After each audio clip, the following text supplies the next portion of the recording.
Good morning, students.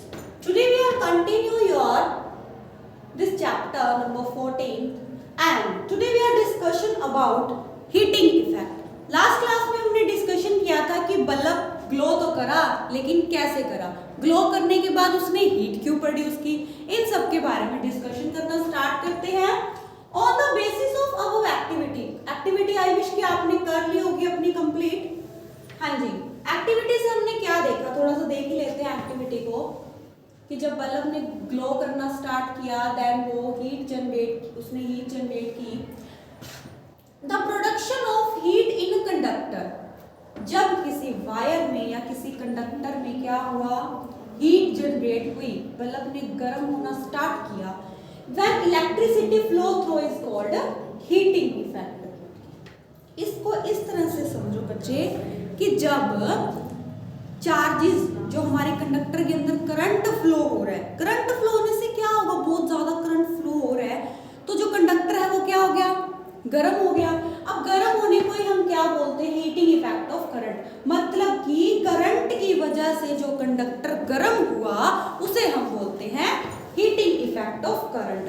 अब example लेते हैं, जैसे कि आप आयरन कपड़े प्रेस करते हो, है ना, तो उसमें क्या होता है बच्चे, एक कंडक्टर ही तो है जिसके अंदर बहुत सारी वायर्स हैं, और उन वायर्स के थ्रू क्या होता है, कॉइल लगी होती है, और उस कॉइल के अंदर क्या होता है, करंट पास आउट जब होता है तो वो कॉइल गर्म हो जाती है, और गर्म होने पे हमारा कंडक्टर क्या होता है, हीटिंग इफेक्ट शो करता है, और हमारे जो कपड़े होते हैं वो इजिली आयरन हो जाते हैं। देखें इसके बारे में कि हीटिंग इफेक्ट के क्या क्या किस किस पे डिपेंड करती है हीटिंग इफेक्ट, कि आपका मटेरियल कैसा है, उस मटेरियल की लेंथ कैसी है, और आप जो वायर यूज कर रहे हो उसकी थिकनेस कैसी है। Thus, as per requirement, some may use different material of different thickness and different length. जो मटेरियल यूज कर रहे हो उनकी लेंथ भी डिफरेंट होगी, मटेरियल कैसा होगा, है ना, इन सब के बारे में तो हमें पता ही होना चाहिए। चलो एप्लीकेशंस देखते हैं इसकी। फर्स्ट आती है application of heating effect of current. The heating effect of current is used in a large number of industrial domestic appliances such as a immersion heater, hot plates, iron geyser, electric kettle, hair dryer। अब आप ये जितनी भी चीजें use करते हो ना, इसके अंदर क्या होता है, हीटिंग इफेक्ट, ठीक है। All the appliances contain a coil of wire is known as elements। अब जो आप ये सारे अप्लायंस देखते हो इसके अंदर क्या होती है, कोयल ऑफ वायर होती है, जिसे हम क्या बोलते हैं, element. The element is made of material. अब जो कोयल है वो बेटा किससे बनी होती है, वो होती है नाइक्रोम इज अलॉय, नाइक्रोम की होती है, ये अलॉय है जो मेटल और नॉन मेटल दोनों को ही क्या करता है, शो करता है। दैट कंटेन आयरन, निकल, क्रोमियम, मैग्नीज। ये सारे बच्चों क्या है, एक मेटल्स है, या आप बोल सकते हो नॉन मेटल्स में भी इन दोनों को मिक्स करके क्या बोलते हैं, एलॉयज, जो दोनों प्रॉपर्टी शो करते हैं, नाइक्रोम, मैग्नीज, ठीक है। उसके बाद है other higher resistance of flow, electric current get heated, high temperature passing on current through it. Wire में से क्या हो रहा है, करंट बहुत ज्यादा पास हो रहा है, और रेजिस्टेंस क्या करता है, हाईली क्या हो जाता है, चार्ज हो जाता है। तो filament of bulb is used very thin, high resistance of wire is tungsten. अब जो फिलामेंट यूज किया जाता है ना बल्ब के अंदर, मैंने आपको लास्ट क्लास में बताया था, उसमें क्या होता है, high resistance. When current flow through the filament, उस फिलामेंट से करंट क्या करता है, थ्रो करता है, पास आउट होता है, it get heated up and become hot and we get to emit light. वो जैसे टंगस्टन गर्म होता है तो हमारा बल्ब क्या होना स्टार्ट होगा, गर्म होना स्टार्ट होगा, जिससे हमें क्या शो होता है, heating effect. Electric bulb is invented by Thomas Alva Edison. He was born in Milan. ये किसने किया था इन्वेंट बल्ब का, थॉमस एल्वा थे, जिन्होंने ये मिलियन में बोर्न हुए थे यूनाइटेड स्टेट में 1879 को। इन्होंने first successful electric light bulb को डिस्कवर किया था। इन्होंने क्या बताया था कि electricity would flow from the bulb glowing filament onto metal plate inside the bulb. उसके बाद आती है बच्चे CFL, सभी ने नाम सुना है, कॉम्पैक्ट फ्लोरोसेंट लैंप। आपने ये भी सुना होगा कि जो बल्ब होते हैं वो ज्यादा इलेक्ट्रिसिटी क्या करते हैं, ज़्यादा इलेक्ट्रिसिटी मांगते हैं ना, लेकिन जो CFL होते हैं वो ज़्यादा इलेक्ट्रिसिटी नहीं मांगते। रीज़न क्या है बच्चों? सेम है प्रोसीजर तो, बट थोड़ा सा डिफरेंस है। CFL भी तो कॉस्टली कितनी होती है बल्ब के कंपेयर में।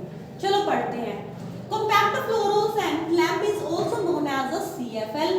आज डिजाइन रिप्लेस बल्ब को रिप्लेस करके इसे डिजाइन किया गया है। In the existing line feature formerly used for bulb. इसके सारे फीचर कैसे हैं?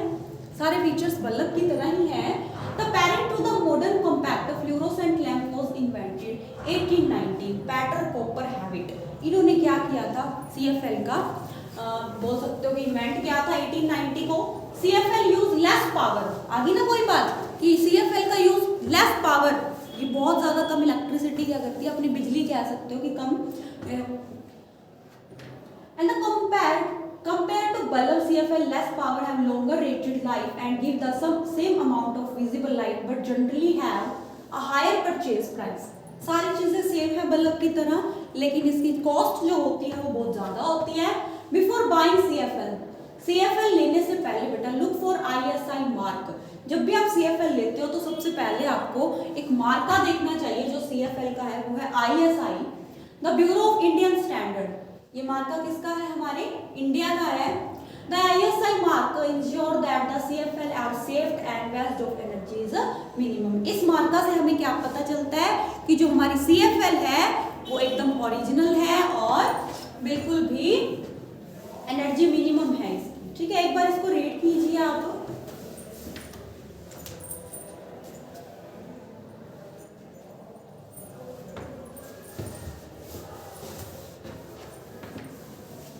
इसके बाद आते हैं बच्चे हमारे electric fuse. What is fuse? घरों में होते हैं ना इलेक्ट्रिक फ्यूजेस जो हमें रेड लाइट से शो होते हैं।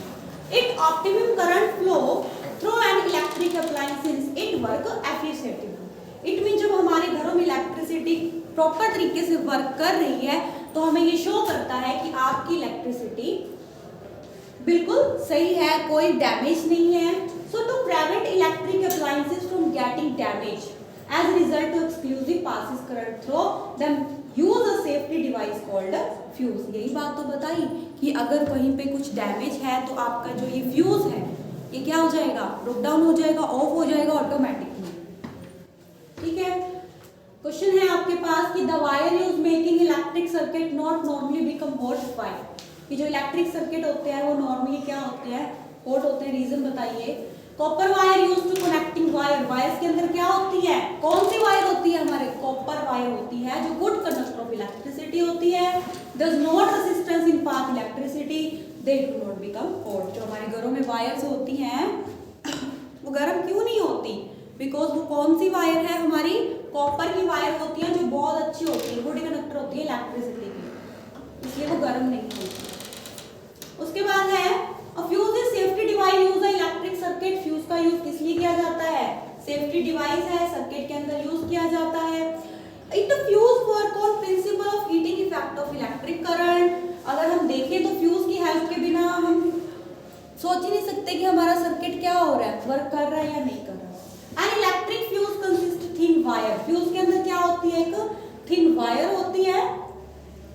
Alloy which has a low melting point and usually placed inside small glass cylindrical tube and container. It designed such that only certain maximum amount of current can flow through it. इसको इस तरह से design किया गया है कि इसमें से मैक्सिमम करंट क्या हो?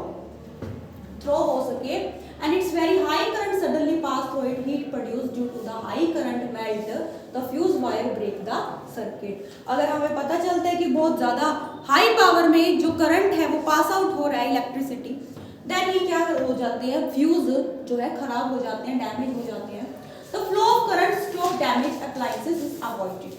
अब अगर आप देखेंगे कि करंट स्टॉप हो गया है, डैमेज हो गया है हमारा फ्यूज, उसे हम अवॉइड नहीं कर सकते। Fuses of different kind use different purpose. Fuses का यूज कहाँ किया जाता है?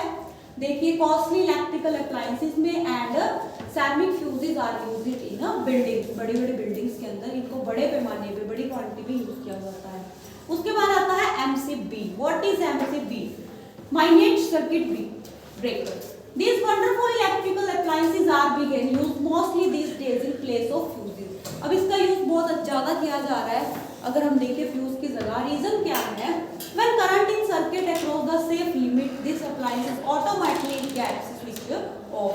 अब इस फ्यूज से हमें क्या पता चलता है कि अगर हाईली पावर में इलेक्ट्रिसिटी आ रही है तो ये ऑटोमेटिकली क्या हो जाएगा, स्विच ऑफ हो जाएगा।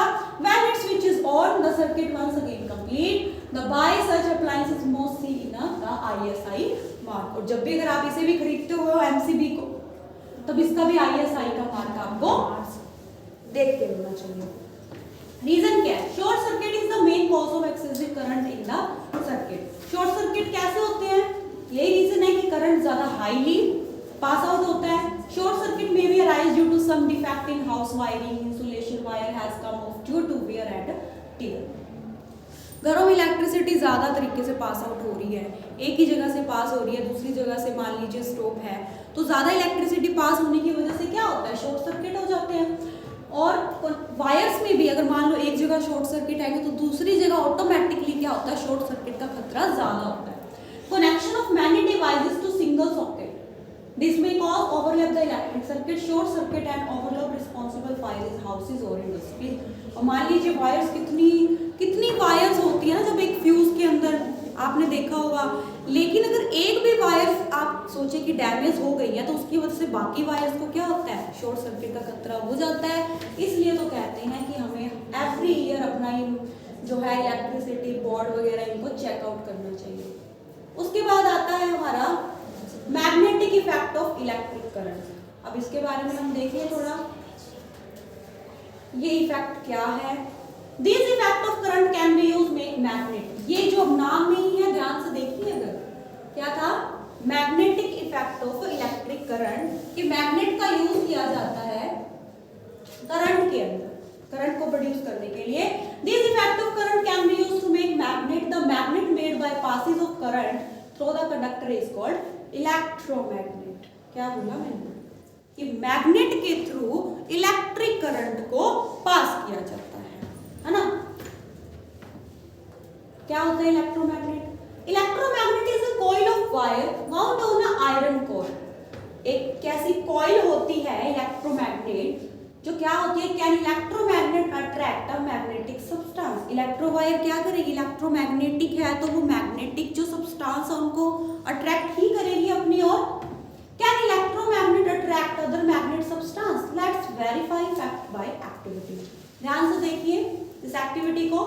इसके अंदर एक आयरन की कील ली गई है एंड उसके ऊपर मैग्नेटिक कोटिंग की गई है, मैग्नेटिक वायर की कोटिंग की गई है, और देखा जा रहा है कि जो पिंस हैं वो अट्रैक्ट हो रही हैं। ये सारी एक्टिविटी आप खुद इसको रीड करना। अब हम पढ़ेंगे यूजेस ऑफ इलेक्ट्रोमैग्नेट। इलेक्ट्रोमैग्नेट का यूज कहाँ कहाँ किया जाता है?